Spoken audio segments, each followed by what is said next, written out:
Paper leak issue మీద సిజేపీ బొద్దింకలను ఏదైతే supreme court justice చేసిన వ్యాఖ్యల మీద కొన్ని లక్షల మంది రోడ్ల మీదకి వచ్చి హైదరాబాద్ లోని అన్ని నగరాలలో నిరసనలు చేస్తున్నారు. ఇప్పటి వరకు ప్రభుత్వం నుంచి కానీ సంబంధిత విద్యాశాఖ ధర్మేంద్ర ప్రధాన నుంచి కానీ ఎలాంటి స్పందన లేదు. దీన్ని ఎట్లా ఉండాలి? నిర్లక్ష్యమా లేకపోతే పట్టించుకోకపోవడమా? ఖచ్చితంగా పేపర్ లీక్ పట్ల ఎంతైతే నిర్లక్ష్యం ఉందో ఇప్పుడు ఈ మూమెంట్ పట్ల కూడా అంతే నిర్లక్ష్యం మనకు కనిపిస్తూ ఉంది. ఇట్లానే ఇంకా నిర్లక్ష్యం చేస్తే ఖచ్చితంగా మూమెంట్ ఇంకా స్ట్రెంథెన్ అయ్యే అవకాశాలు ఉంటాయి. సో ప్రభుత్వాలు ఎప్పుడైనా సరే పబ్లిక్ డిమాండ్, పబ్లిక్ రెసిస్టెన్స్ ని ఖచ్చితంగా పట్టించుకోవాలి. దానికి సమాధానం ఇవ్వాలి. సమాధానం ఇవ్వమంటే మీరు బొద్దిక్కలం అవుతే మేము దిట్లు అవుతాం అని కాకుండా చాలా డిగ్నిఫైడ్ పొజిషన్ లో ఉన్నారు కాబట్టి ఒక ఎడ్యుకేషనల్ సిస్టమ్ లో ఇంత పెద్ద తప్పు ఒక ఇంజస్టిస్ జరిగింది కాబట్టి so you have to answer the people, you have to answer the students. ఎప్పుడు పిల్లలే మన ఫ్యూచర్, దేశ భవిష్యత్తు పిల్లలే కారణం అని అంటూ ఉంటారు. మరి పిల్లలకి అంత అన్యాయం జరిగినప్పుడు ఎంతవరకు మీరు చాలా ర్యాపిడ్ గా యాక్షన్ తీసుకోవాలి? అలాంటి యాక్షన్ తీసుకోకుండా ఇట్లా ఇగ్నోరెంట్ గా బిహేవ్ చేస్తే ఖచ్చితంగా మూవ్మెంట్ స్ట్రెంథెన్ అవుతుంది. రైట్ ఐడియాలజీ ఉన్న పార్టీ అధికారంలో ఉంది కాబట్టి లెఫ్ట్ ఐడియాలజీ ఉన్న పర్సన్స్ సిజేపీ అని ఒకటి క్రియేట్ చేసి ప్రభుత్వం మీద వ్యతిరేకతను మూటగడుతున్నారని చెప్పేసి అంటున్నారు. This all narrations. ఎప్పుడైతే యాంటీ నేషనల్ నరేషన్స్, రైట్ అంటే లెఫ్ట్ అను, లేకపోతే కాక్రోచ్ అంటే హిట్ అను, లేకపోతే వాడు యూఎస్ లో ఉన్నాడు, వీడు ఇండియాలో లేడు, ఇవన్నీ ఎట్లా అంటే యాక్చువల్ క్వశ్చన్ ఏంటి? పేపర్ లీక్ జరిగింది అనడం వాస్తవం. దానికి నువ్వు చర్య తీసుకోవాలి అనడం నీ డెమోక్రటిక్ పరిపాలనలో you have to act like A democratic పరిపాలనలో. అంతేగాని దాన్ని తప్పుదు పడేయడానికి లెఫ్ట్ చేస్తే ఏంటి, రైట్ చేస్తే ఏంటి? Question is the right question, right fight అది. సో నువ్వు రైట్ గా దానికి ఆన్సర్ చెప్పాలి. కానీ దానికి నరేషన్స్ ఇవ్వడము, వీళ్ళు యాంటీ నేషనల్స్ అనడము, లేకపోతే వీళ్ళు లెఫ్ట్ అనడము, లేకపోతే వీళ్ళు యాంటీ డెమోక్రటిక్ అనడం అనేది వాళ్ళు తప్పులో పట్టించడానికి అలాంటి నరేషన్స్. బొద్దింక అంటే ప్రతి ఇంట్లో ఒక బొద్దింకలు ఉంటాయి.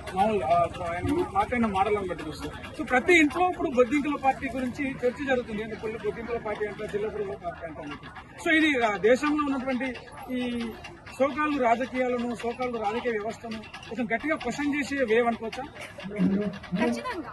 ఎందుకంటే ఇప్పుడు ఎవరైనా సరే ఒక చీఫ్ జస్టిస్ ఆ పొజిషన్ లో ఉండి ఒక యువతని ఎలా సంబోధించాలి అని మీకు తెలియనప్పుడు యువత ఖచ్చితంగా రియాక్ట్ అవుతుంది. ఇక్కడ డ్యూటీ ఏంటంటే దాన్ని తీసుకొని ఒక రెసిస్టెన్స్ ఫార్మ్ లో చాలా డెమోక్రటిక్ గా ఫైట్ చేస్తుంది.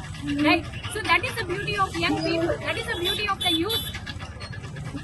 ఒక ఆయన వస్తాడు గుంటనక్కలు అని అంటారు, అప్పుడు వాళ్ళు అదే అడుగుతారు. అప్పుడు నేనే చెప్తా, అవును మేము గుంటనక్కలనే కానీ పందికొట్టడం కాదు అని.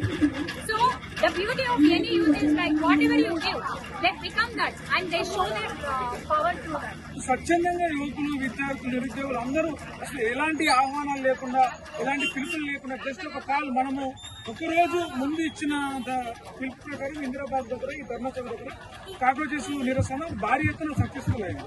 సో రేపు దేశంలో అన్ని నగరాలు ఇలాంటివి చేస్తాము. దీన్ని యూత్ స్వీకరిస్తుంది, యాక్సెప్ట్ చేస్తుంది. ఖచ్చితంగా యూత్ యాక్సెప్ట్ చేస్తుంది కాబట్టి మనం సంతోషించాలి. ఎందుకంటే చాలా మందికి ఉన్న నరేషన్ ఏంటి, ఏం చేస్తారు సోషల్ మీడియాలో రీల్స్ చేస్తారు, ఏదో ఇన్ఫ్లుయెన్స్ అవుతారు, అది ఇది అని ఉంటారు. కానీ ఇంతమంది రోడ్ మీదకి వచ్చినప్పుడు మీరు గుర్తుపెట్టుకోవాల్సింది ఏంటంటే యువత చూస్తుంది, వాళ్ళ ఎనర్జీ, వాళ్ళ రెసిస్టెన్స్ ని వాళ్ళు ఎప్పుడు చూపించాలో వాళ్ళు చూపిస్తారు. This is the right time అనుకోవచ్చు.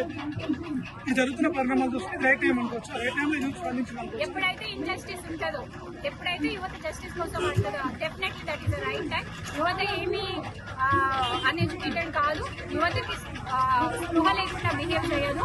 యువత ఎప్పుడు స్పృహతోనే బిహేవ్ చేస్తుంది. And every time that when a youth is coming forward, a student is coming forward and asking government, people coming forward and asking government that this is kind of injustice that happening to us and you have to do your thing and we need justice అన్నప్పుడు అది right టైమే. ఖచ్చితంగా ఏ injustice జరిగినా కానీ అందరూ ఇలానే react అవుతారు. And as a Telangana people we have to act in like ఎప్పుడైతే పేపర్ లీక్ అయిందో అప్పుడే మనం యాక్ట్ అవ్వాలి. అప్పుడు యాక్ట్ అవ్వకుండా ఇప్పుడు రైట్ టైం వచ్చింది, కనీసం ఇప్పుడైనా స్పందించాలి. సో స్పందిస్తున్నారు. And I'm also with the students and I stand with the students and my solidarity is always with the students. Thank you.